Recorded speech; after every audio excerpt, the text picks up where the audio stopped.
오늘은 46페이지. 안녕하세요, 루티님. 제가 책을 화면을 공유하면서 시작할게요. 같이 책 펼쳐서 보시면서 저는 진행하시면 되겠습니다. 책이 없으니까 그냥 듣기만 할게요. 아, 제가 화면 공유할게요, 그럼. 네. 책 페이지를. 그러면요.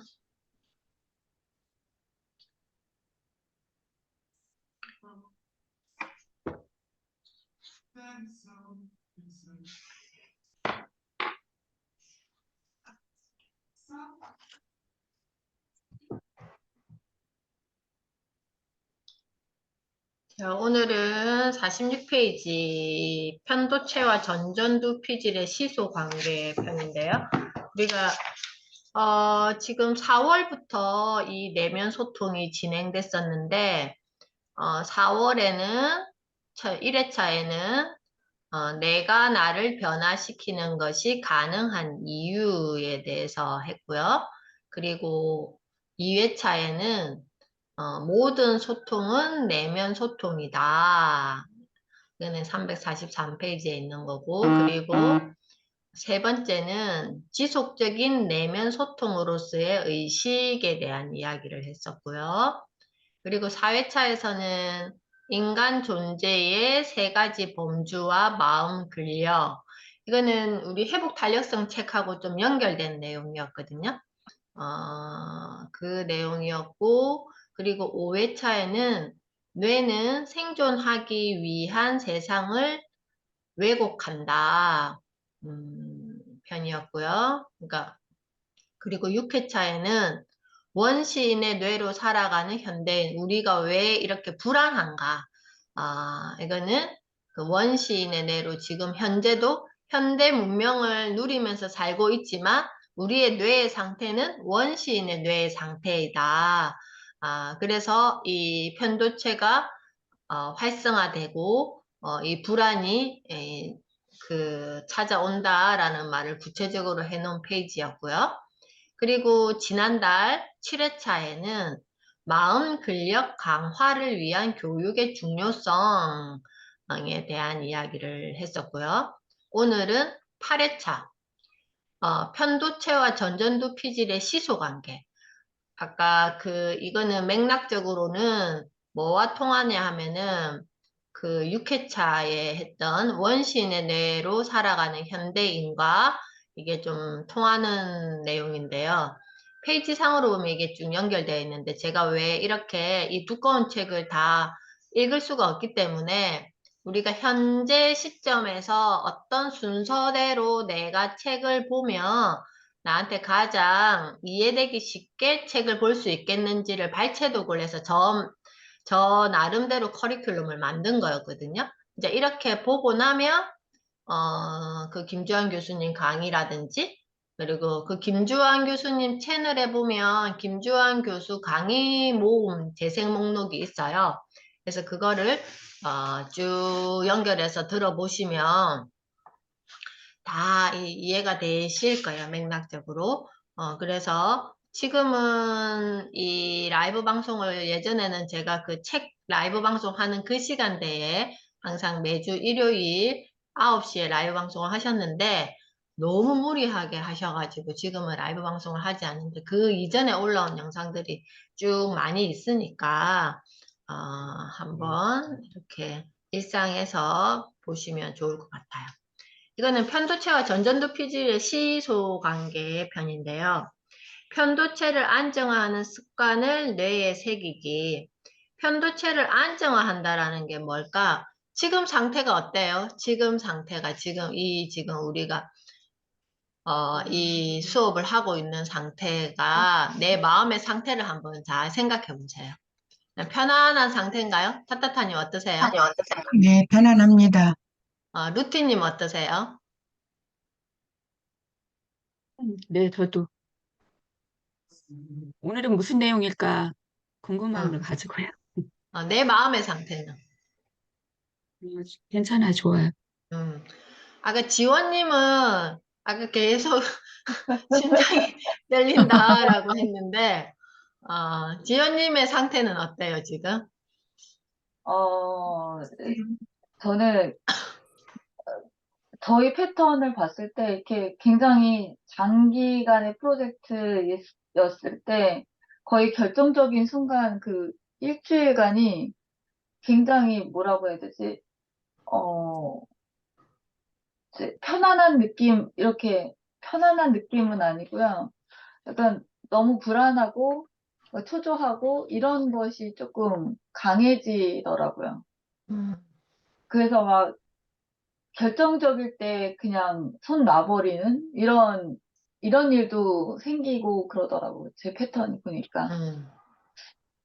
그러니까 평소에는 뭐 책을 읽고 이렇게 하면서 전전두 피질이 이제 활성화되어 있는 상태이다가 이게 뭔가 마지막 파이널에 다다랐을 네, 때는 네. 지원님은 이 편도체가 굉장히 활성화되는 버리는 상황이 생기는 거죠. 그죠?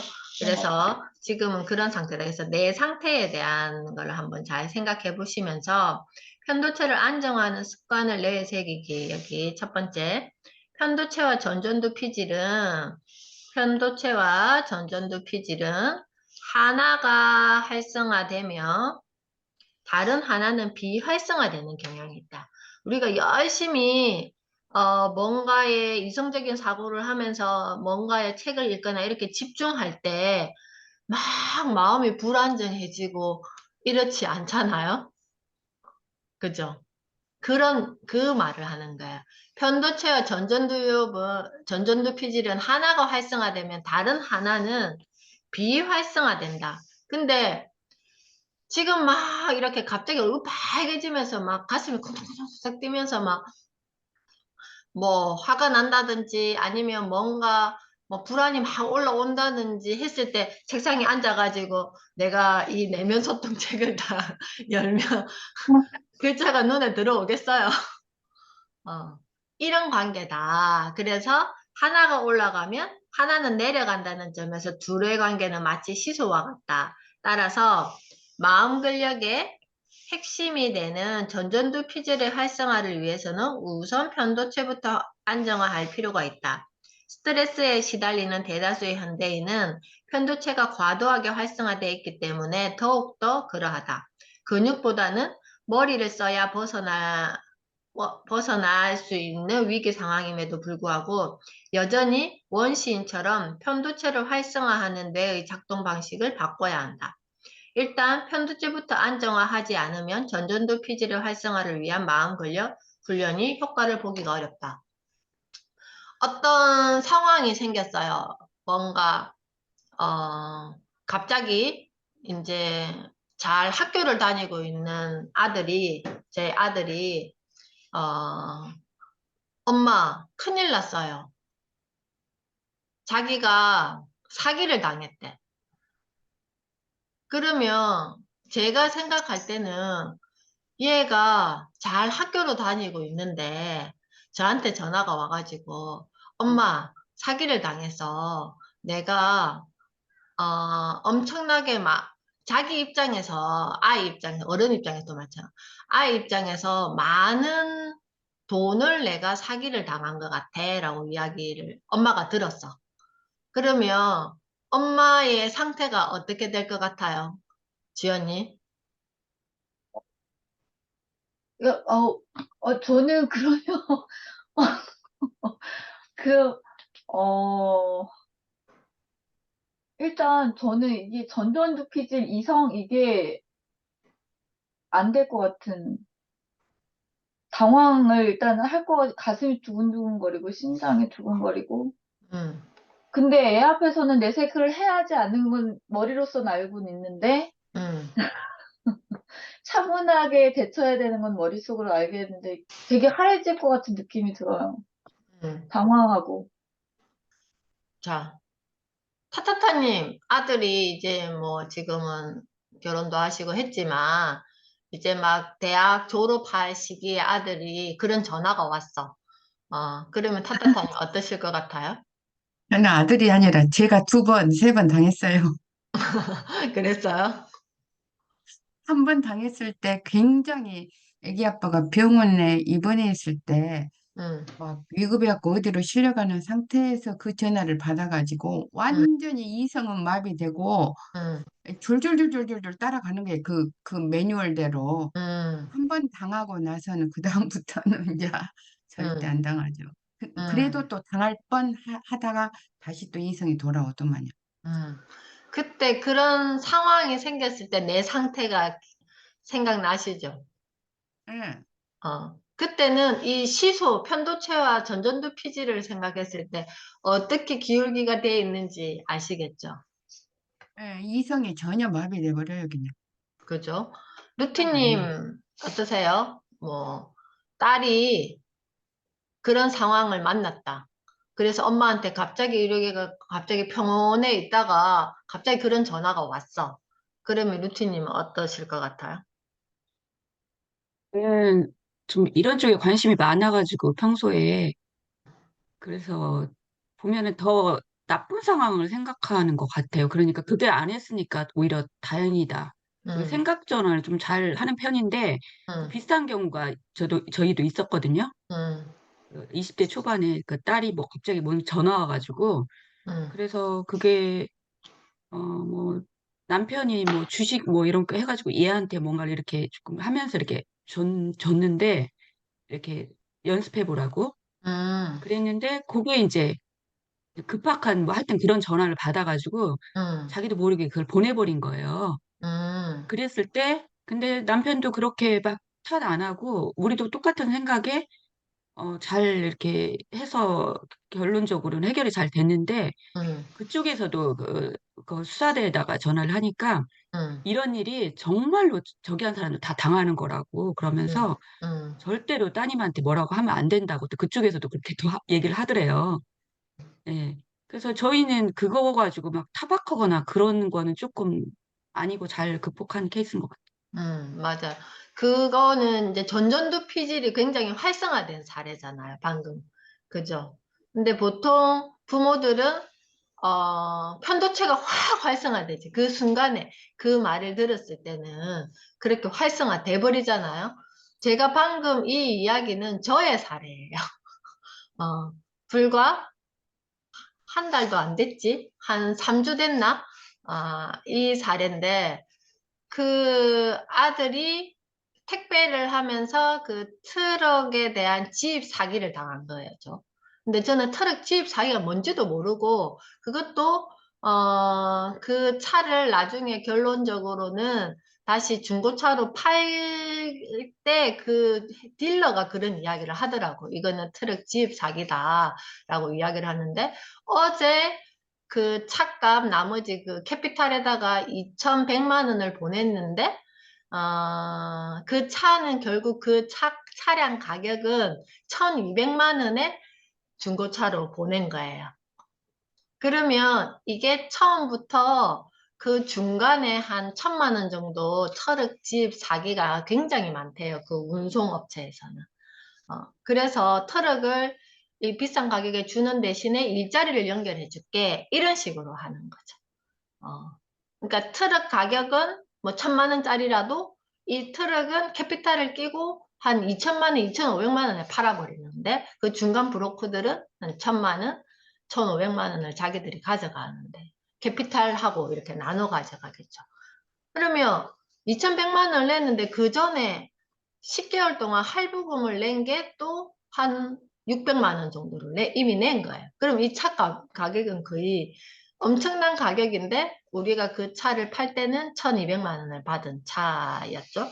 아무튼 아이가 이제 그 상황이 있다라는 것은 제가 알고 있었는데 그게 이제 다른 사람한테 그걸 보내면서 그 사람이 한 2년 동안 할부금을 넣는 걸로 돼 있었는데 그게 중간에 뭐가 안 돼가지고 아이가 고스란히 그 차를 가져와야 되는 상황이 되는데 저희 아들은 올해 이제 대학 졸업하고 12월 달에 이제 디자인 회사에 인턴으로 지금 그러면 한 달 정도 남은 거잖아요, 지금. 이제 상황에 이 일이 생긴 거죠. 그랬을 때,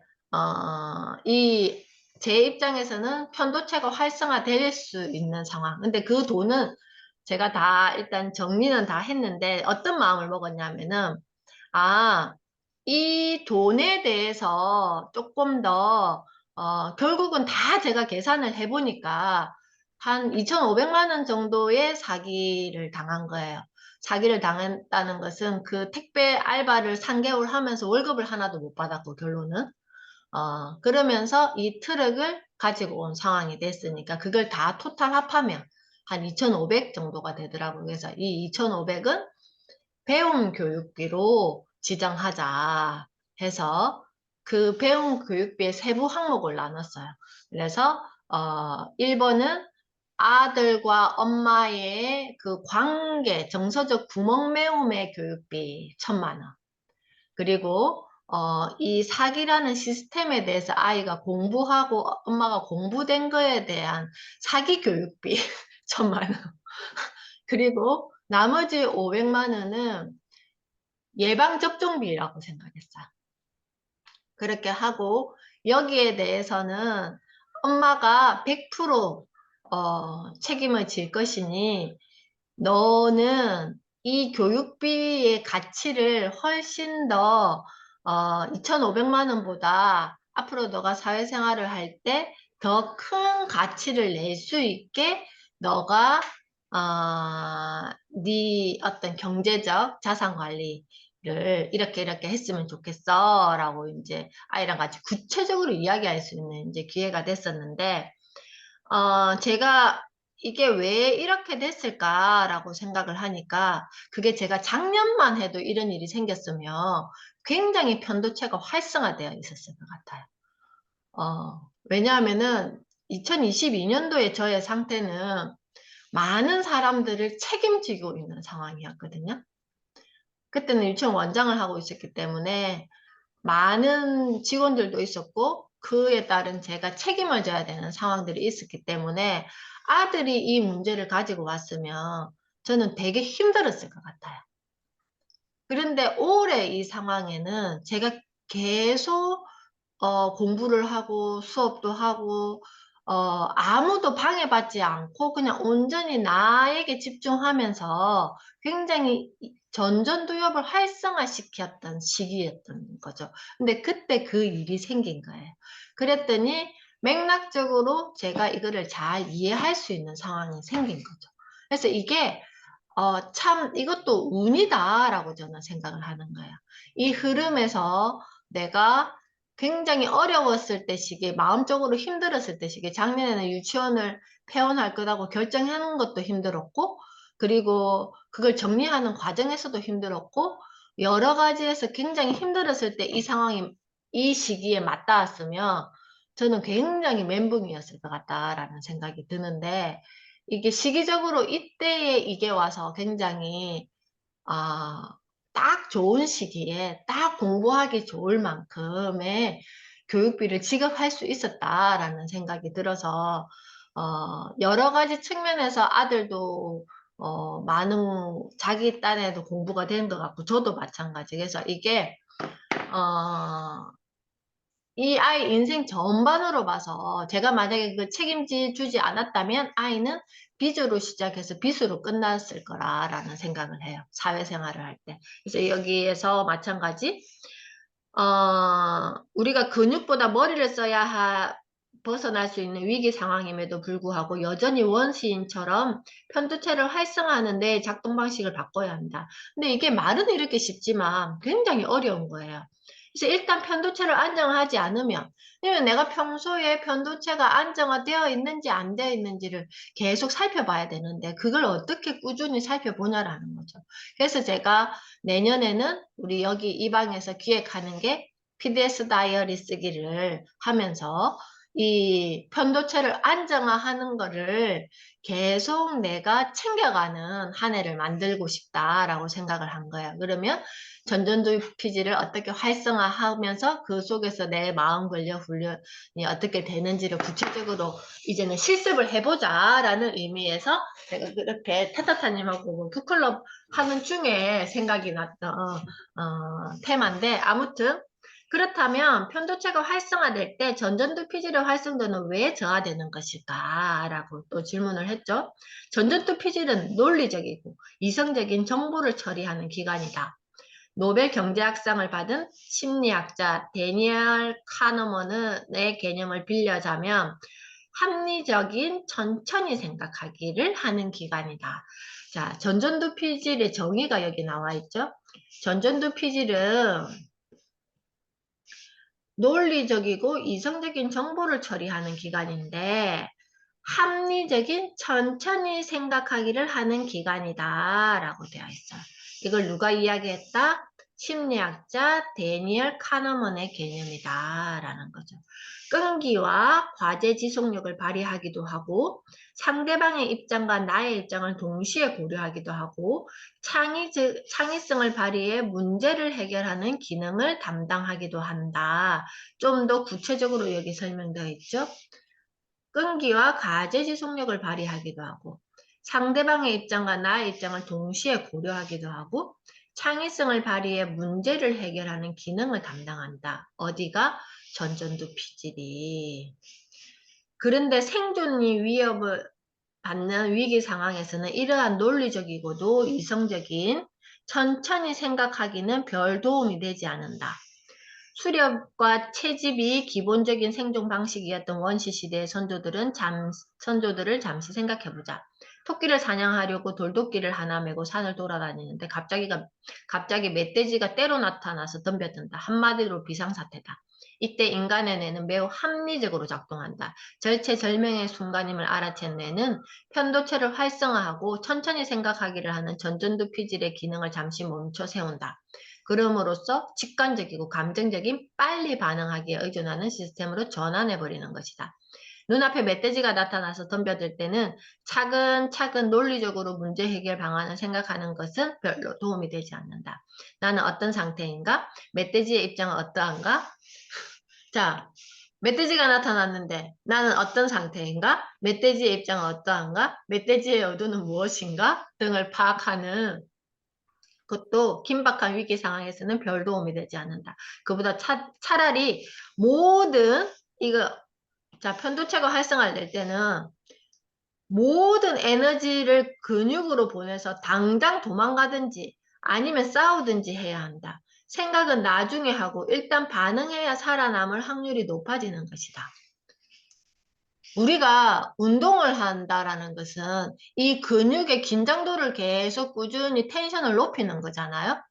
자, 그러면 운동을 한다라는 것은 평소에 내가 이 편도체가 활성화될 때를 대비해서 근육을 단련시키는 것과도 마찬가지인 거예요.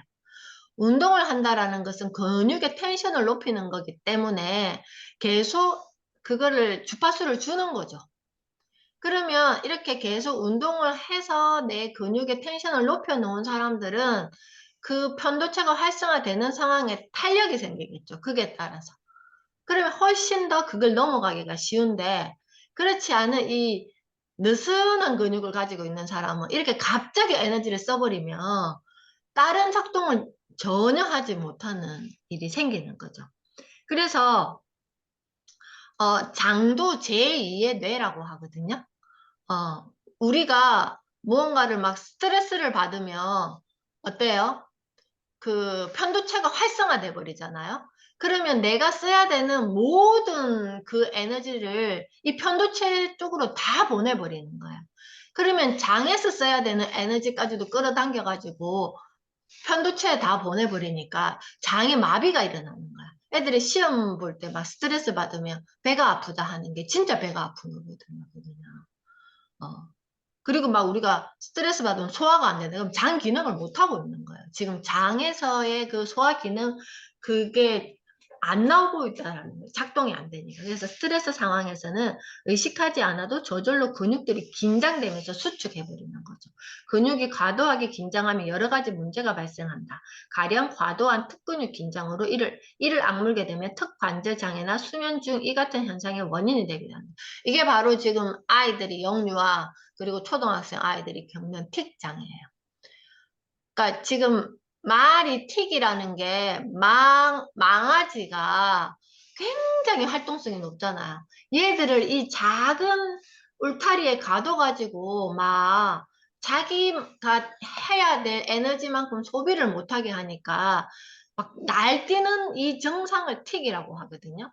그러면 온몸에서 틱이 일어나는 거지. 눈을 깜빡거린다든지, 뭐 고개를 흔든다든지, 뭐 이상한 소리를 낸다든지. 그건 각각이 다 달라. 왜냐면 어떤 그 장치에 오류가 생기는 거거든요. 그래서 목과 어깨에 지속적이고 과도한 근육 긴장은 거북목을 만들고 목 디스크나 어깨 관절 장애를 유발하는 것으로 알려져 있다. 만성적인 스트레스는 불필요한 근육의 긴장으로 불균형한 자세를 만들어내고 이는 여러 근골격계 질환의 근본 원인이 된다. 단순화의 오류를 무릅쓰고 간단하게 말하자면 만성 스트레스는 편도체가 지속적으로 활성화된 상태인데 이러한 상태는 몸을 망가뜨릴 뿐만 아니라 마음 근력도 약화시킨다. 우리가 뒷골 땡겨 이러면 여기 이게 뒷목 이렇게 딱 잡았을 때 여기 온폭 들어간 이 부분에 편도체가 있는데 여기에 되게 에너지를 쓰면 우리가 딱 스트레스 받으면 여기 주변 여기가 딱 뭉치잖아요. 그죠? 그래서 막 여기가 막 땡땡하고 막 이게 어깨가 이게 땡땡해지고 막 이렇게 하면 마사지를 받으러 간다든지 뭐 경락 이렇게 받으러 가면 여기 막 어깨 뭉침이 엄청 심해 있거든요. 돌덩이 같다면서 막 이런 거는 계속 긴장된 상태에서 이 근육이 계속 뭉쳐 있는 거죠. 그러면 이게 순환이 안 되잖아요. 순환. 여기에 이렇게 쭉 올라가는 이게 다 척수가 있는데 이게 순환이 안 되면 이제 두통이 온다든지 내 몸에 이제 정체가 되는 거죠. 근육이 경직되어 있으니까 그 도로가 그 마비가 되어 있는 거니까 이게 순환이 안 되는 상태가 되어 있다라는 거죠. 그래서 그래 우리가 스트레칭을 해야 된다. 막 이렇게 하는 게 그 스트레칭 할 동안에는 내가 편도체가 활성화되지 않잖아. 그때 내가 막 긴장하면서 스트레칭 하지 않잖아. 좀 느슨하게 이렇게 좀 풀어라 라고 하는 게 그런 얘기죠. 그래서 근본적인 문제는 동굴에 살면서 사냥으로 먹을 것을 구하던 시대에 적합했던 방식으로 작동하는 뇌를 가진 채 복잡한 현대사회로 살아가야 한다는 데 있다. 자, 이게 지금 전반적인 편도체가 활성화되는 원리를 지금 여기에서는 이야기하는데 이걸 다 읽으면 시간이 너무 오래 걸리니까 이제 그 다음에는 페이지 48페이지 전전두 피질과 편도체의 기능적 연결성 이렇게 편도체가 활성화되면 전전두 피질의 기능이 저하되고 반대로 전전두 피질이 활성화되면 편도체를 안정적으로 억제할 수 있다. 그래서 내척 전전두 피질 여기서 MPFC라고 하는데 이거와 편도체와의 기능적 연결성이 강한 상관관계를 보이는 사람일수록 위기 관리 능력이 뛰어날 가능성이 있다. 자, 전전두 피질, 내척 전전두 피질과 편도체와의 기능적 연결성이 강한 상관관계를 보이는 사람일수록 위기 관리 능력이 뛰어날 가능성이 있다. 위기 상황에서도 침착하고 차분하게 감정을 조절하는 사람은 실패를 두려워하지 않고 적극적인 도전성을 발휘할 수 있다. 전전두 피질에서도 특히 안쪽에 있는 MPFC는 편도체를 안정화해 감정을 조절하고 나아가 회복 탄력성을 발휘하는 데 핵심적인 역할을 담당한다. 여러 관련 연구가 전전두 피질과 편도체 사이의 기능적 연결이 강한 사람일수록 감정 조절을 잘한다는 사실을 밝혀내고 있으며 특히 MPFC 활성도가 높고 편도체와의 기능적 연결이 강할수록 감정 조절하는 능력이 뛰어난 것으로 나타났다. 자, 이거는 그러면 어떻게 해야 되는데? 이거는 어떻게 해야 되는데? 자, 이게 핵심이에요. 여기에서. 그래서, 이 MPFC와 편도체의 기능적 연결성이 강한 상관관계를 보이는, 이거를 어떻게 해야 되는데, 제가 이거에 대해서 구체적으로 말씀을 드리고, 오늘 이 시간을 마무리를 하려고 하는데, 내가 내 어떤 상황이 발생했을 때, 이거를 어떻게 하는데 해버리면, 공식이 없잖아요, 나에게. 그런데 내 하루를 딱 들여다보고 그리고 내가 그 일어난 그 상황에 대해서 부분을 딱 들여다보면 그게 딱 보이죠. 예를 들어서 만약에 오늘 아침에 이제 저희 딸이 어제 자기 전에 오늘 시험이니까 엄마 나 7시 반까지 학교 가야 돼. 6시 50분에 깨워줘. 그래서 제가 그랬어요. 그냥 하던 대로 하자.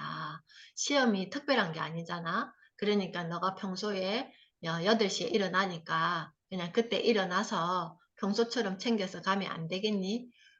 제가 그랬어요. 그랬더니 왜냐하면 항상 시험 기간 때마다 이게 루틴이거든요. 얘가 일찍 깨워달라 해놓고 제가 한 3번, 4번 깨워도 안 일어나는 게 루틴이기 때문에 제가 그냥 정상적으로 가자라고 이야기를 한 거예요. 그래도 7시 반에 가겠대요. 그래서 제가 그러면 자기가 요청을 했기 때문에 6시 50분에 깨웠어요. 그랬더니 안 일어나죠. 그래서 또 저도 10분 더 누워 있다가 알람을 해놓고 7시에 또 일어나서 또 한 번 더 깨웠어요. 그래도 안 일어나더라고요.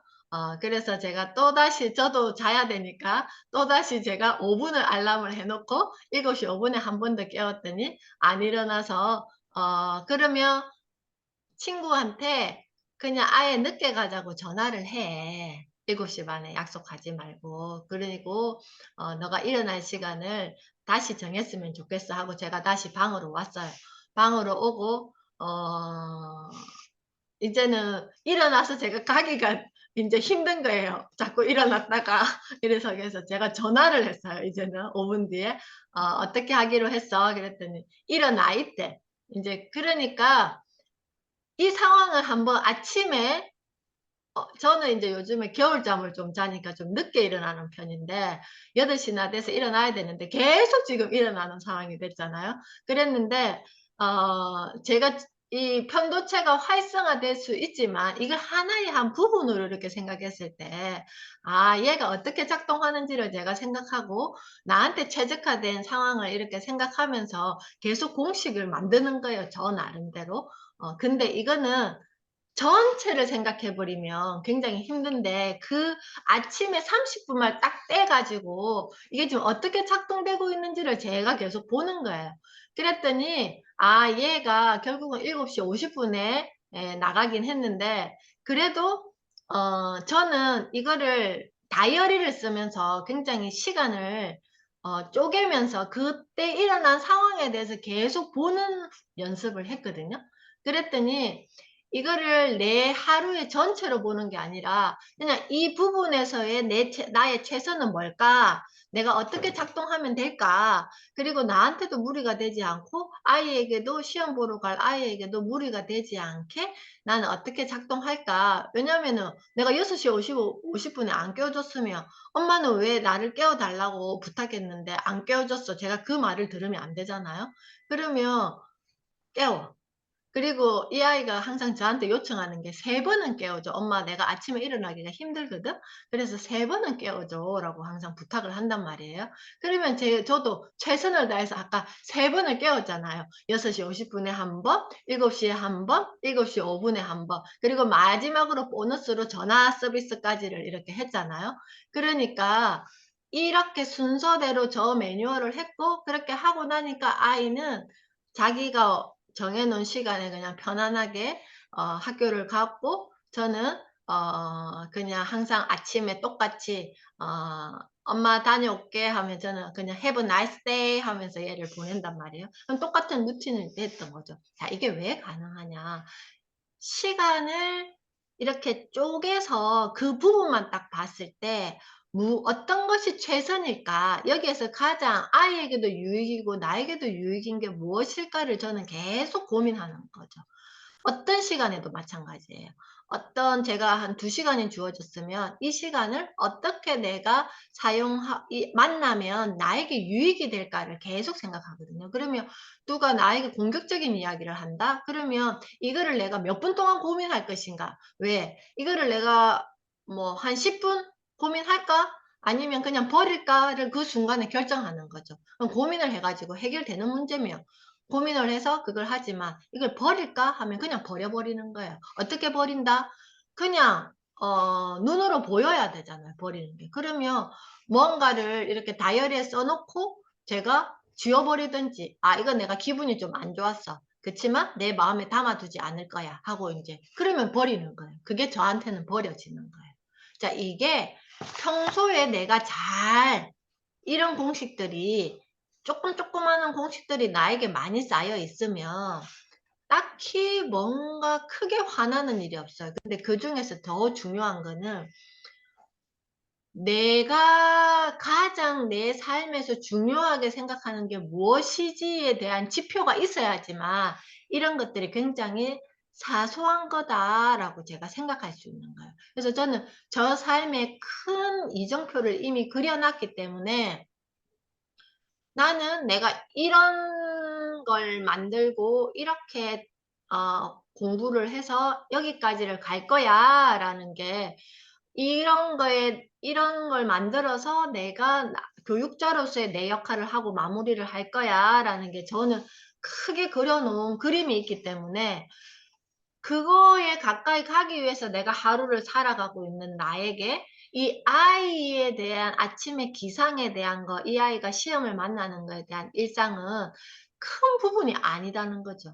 그래서 그냥 그 30분 동안에 나만의 가장 이 아이에게도 유익이 되고 나에게도 유익이 되는, 그러면 아이에게 유익이 되는 건 뭐예요? 시험 보러 가기 전에 감정이 흔들리지 않고 그냥 가장 편안한 상태에서 아침에 학교를 가는 게 이 아이에게는 가장 유익인 거고, 저에게 유익인 거는 그냥 역할을 해주는 거, 엄마로서의 역할. 아이가 요청한 그 역할을 감정을 동요하지 않고 해주는 게 저의 유익인 거죠. 그러면 아이 입장에서는 아, 엄마가 나를 위해서 이런 역할을 해줬네?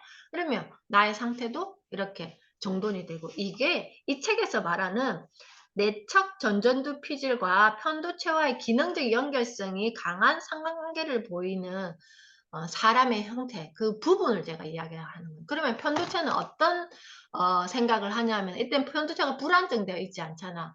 아, 오늘도 나는 참 잘했네. 아, 둘 다 유익이 되는 그 아침의 환경을 만들었네 하면서 그 감정적으로 긍정적인 정서가 딱 저장이 되는 거예요. 이 하나의 이 한 부분이. 그거를 내가 세분화된 나의 공식 보자기들이 많이 저장돼 있어야 돼요. 그럼 그걸 어떻게 보냐? 그래서 다이어리가 필요한 거예요.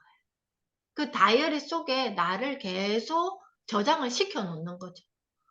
그래서 이 다이어리에 대한 거는 제가 내년 1년 프로젝트이기 때문에 오늘 이것과 이 다이어리에 대한 것을 이렇게 연결시켜 봤는데, 그게 꾸준히 나를 기록하면서 내가 나를 들여다보기 때문에 오늘 나에게 중요한 것은 이 일이야. 그럼 이거를 하기 위해서 아침에 일어나는 이 이벤트는 큰 일이 아니네. 이렇게 딱 정리가 돼버리는 거예요.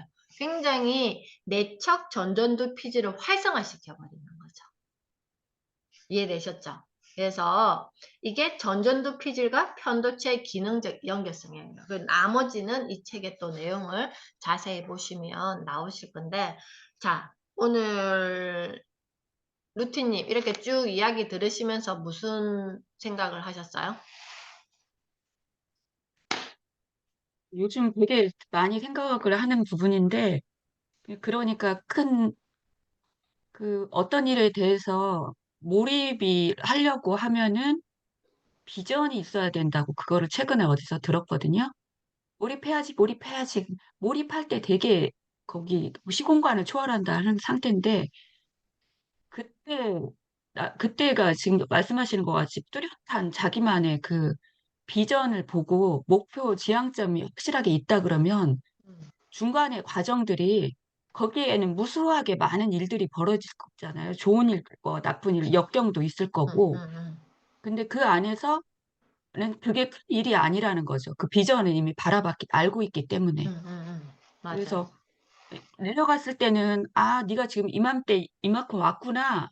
음, 네가 와야 그 다음 단계가 오는 거잖아. 이제 이게 내가 예측이 된 상태면은 음, 그게 그렇게 감정으로 동요가 덜 왔다 갔다 할 것 같다는 생각이 들고, 음, 그리고 이제 이런 모든 것들이 공부를 통해서 많이 알게 되는 것 같아요. 그래서 지금 연말 11월에 이렇게 정산을 해보니까 되게 뭐라 그럴까? 지금도 여전히 안 되지만, 2024년도에는 조금 더 어떻게 할 것인가가 제게 조금씩 나오는 것 같다는 생각이 들고, 음, 현주쌤 강의를 들으면서, 뭐라 그럴까? 예, 조금씩 그 맥이 좀 잡히는 것 같은. 저도 다이어리를 여행 갈 때도 가져갔고, 어디 외출할 때도 가지고 다녔거든요. 근데 그게 음, 신기하게 음, 그 다이어리에다가 촘촘히 데일리 리포트라고 이렇게 쓰잖아요. 근데 만약에 지금도 현지쌤하고 이 수업을 할 때 내면 소통 10시에 시작을 하면은 10시라는 걸 꼭 써요. 음, 그리고 마칠 때 마치는 시간 쓰고 음, 그렇게 되면 이게 어떤 일이 벌어지냐면 굉장히 집중도가 올라가더라고요. 음. 음. 그래서 다이어리 진짜 내년에 해주신다니까 너무 감사한 것 같아요. 맞아. 저도 뭐 하나 메모를 할 때 작은 그냥 낙서, 끼적임에도 항상 연도와 날짜와 요일을 써요. 그래야지만 그 끄적임도 그 시간에 굉장히 집중하는 거라고 생각, 아까 루치님 말씀하신 것처럼 그런 맥락이거든요. 타타타님 오늘 이 시간에 이야기 들으시면서 무슨 생각하셨어요? 저는 죽음을 경험하고 나서는 거기에다 모든 것을 대면은 모든 것이 사소해지더라고요. 그래서 아, 내가 그동안 그런 입장에서 감정 조절을 참 잘해왔구나. 그, 그런 생각이 들었어요. 음, 자, 그러면 아까 지원님은 들어오시기 전에 지금 이번 주에 있을 이슈 때문에 조금 마음이 동요가 생긴다 그랬는데 또 오늘 이 수업 이렇게 이야기 들으시면서 어떻게 생각 정리가 되셨을까요? 아, 제가 오늘 아침에도 이슈가 있었습니다. 등교, 등교 문제가. 종교 이슈. 어, 성룡이는 아침에 어제부터 한 5시쯤 깨워달라. 오늘 서울랜드를 가야 되기 때문에 축구 우승을 해가지고 그 음, 코코치님하고 이제 애들 다 끌고 이제 서울랜드 간다고 7시 음, 10분에 만나기로 했대요. 그래서 5시에 깨웠어요. 일어나는데 또 잠든 거죠. 그래서 또 7시 10분에 친구 전화 받고 후딱후딱 옷 입고 빈속에 나갔어요. 음, 걔는 이제 그렇게 챙기는데, 딸은 내일 시험인데, 기말고사인데, 그래도 시험에 대한 예의를 지켜줬으면, 내 것이었죠. 내 것이었는데, 그 패턴이 있어요. 이런, 이렇게 아침마다 이렇게 패턴, 깨우는 것에 대한 전쟁, 막, 저는 늦으면 좀 불안하고 막 이러기 때문에, 막 음, 미리미리 깨우거나 막 이렇긴 한데, 그렇게 얘도 늦는 거 싫고, 8시 11분에 눈 떠가지고, 짜증을 내면서 잠결에 이게 짜증이 심한 걸 패턴을 아는데도 불구하고, 계속 불쑥불쑥 그게 화가 올라오는 거예요. 그러니까 제 몸도 이제 지쳤고, 막 이러니까, 그래서 엄마 나 씻을 거니까 차 태워줘가지고 너무 당당하게, 차 음, 태워주는 걸 너무 당당하게 말해서, 그래서 그 다음에 받아치고 이런 패턴이 계속 됐었거든요. 근데, 음, 오늘은 내 기분도 상하면 좀 온 아침을 망쳐버릴까 봐 묵묵하게 음, 코트 입고 차키 음, 들고 음, 한 30분에 한 30분에서 한 40분 사이 어그저그저 나오더라고요. 준비 끝내고. 그런데 이제 또 우욱하는 마음이 올라왔지만 또 아침이고 또 내일 또 기말이고 또 기분 상하게 하고 싶진 않아서 또 그냥 제가 그냥 이어폰 끼고 그냥 다른 거 들었어요. 다른 거 마음을 좀 정화시키면서 데려다 줬는데 내리면서 엄마 고마워 그러더라고요. 음. 그래가지고 약간 조금 이 편도체가 자꾸 이제 올라오는 걸 이렇게 쭉 수그러 오늘은 그게 성공이 됐는데 아직 내 마음은 아직 그런 상황이죠. 음, 그러니까 던전드 피질이 아직 활성화되지 못하는 것에 대해서 막 지금 아침에 좀 그렇더라고. 아침에 음, 이런 패턴이 자꾸 있어가지고 아침마다 이렇게 좀 느긋하게 마음을 좀 가다듬어야 되는데 이게 좀 그런 게 있어요. 자, 이거 방금 그 한 팩을 내 다이어리에다가 적는다면 민채에게 고마워를 선물 받은 시간. 이렇게 딱 적어 놓으면 되겠죠. 네. 그죠? 그러면 그 앞에 있었던 것들이 마지막에 딱 정리가 되잖아. 그 시간 내다가 민채에게 고마워를 선물 받은 시간이라고 딱 해놓으면 그냥 그걸로써 내가 기억이 되는 거야. 그러면 그 앞에 공식들이 있잖아. 그게 아까 제가 이야기했던 그 작은 공식을 이야기하는 거거든요. 거인 깨우기님, 이 시간에 이렇게 쭉 들으시면서 어떤 생각을 하셨어요? 저는 좀 그게 좀 빨리 파악이 돼서 그렇게 막 억하거나 이런 건 없거든요. 음, 근데 그게 이제 그 다이어리 쓰는 걸로 일을 그게 하신다고 하셨잖아요. 음, 음, 그게 과연 그럴까? 하는 생각을 좀 하게 되는 게 워낙에 기록 안 하기도 했지만 음, 그렇게 기록하는 게 저한테는 맞거든요. 근데 그게 이제 제가 제 딸의 마음을 더 그렇게 못 알아주니까 얘도 지 마음을 지가 알아야지 내가 이렇게 행동했을 때 해줘야 되지 않나. 이번에 여행 가서 느낀 게 그거거든요. 본인이 원하는 게 있고 내가 원하는 게 있는데 저는 그 전체를 보지만 얘는 그 하나만 보잖아요. 그러니까 그치. 자꾸 부딪히는 거예요. 음.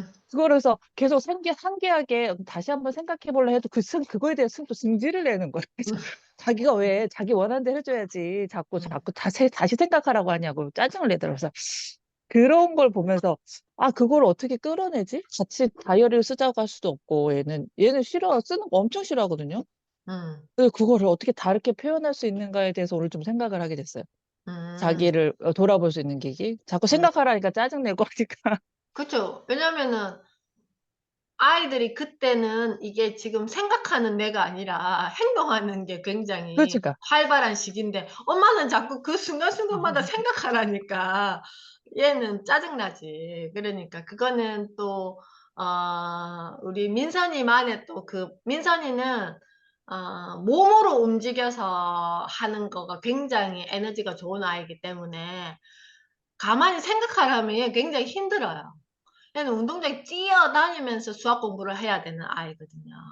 근데 책상에 앉혀놓고 수학을 하라 하니까 얘는 엄청 힘든 아이거든요. 그 각자의 그게 있기 때문에 우리가 다이어리를 쓰면서 아까 그런 이벤트, 그러니까 아까 지원님이 평소 같았으면 그 시간에 뭐라고 썼을 것 같아요, 지원님? 그 아침에 일어났을 때 보통 엄마 역할하는 시간이라고 적겠죠, 그죠? 네네네. 근데 그 맘스 롤 제가 이제 그 수업할 때 네, 제가 네, 그거는 네, 엄마 네. 역할이라고 맘스 롤 이렇게 해놓는데 거기에다가 하나를 더 덧붙일 수 있는 거잖아. 그 공간에다가. 그러니까 거인 깨우기님은 또 같은 딸이지만 또 딸의 성향이 달라요. 그래서 그게 맞는 공식을 또 찾아야 돼요. 그죠. 그래서 그거는 우리가 또 다이어리를 하면서 하나하나를 찾아가는 시간을 갖도록 하겠습니다. 그래서 다음 12월에는 이제 9번째 시간이죠. 12월에는 9번째 배경자와 내면 소통 163페이지를 가지고 이야기를 나눌 건데요. 이렇게 이제 10개월 동안 이걸 쭉 하고 내년에 PDS 다이어리로 연결하면 훨씬 더 다이어리를 만날 때 그냥 우리가 그냥 형식적으로 투두 하듯이의 다이어리가 아니라 진짜 나와 내면 소통할 수 있는 다이어리로 이렇게 만들 수 있게 한번 기획을 해보도록 하겠습니다. 같이 하는 거죠. 그죠? 저 혼자 하는 게 아니고. 그래서 기대 많이 해주시고 오늘 또 함께 해주셔서 감사합니다. 감사합니다. 자. 네.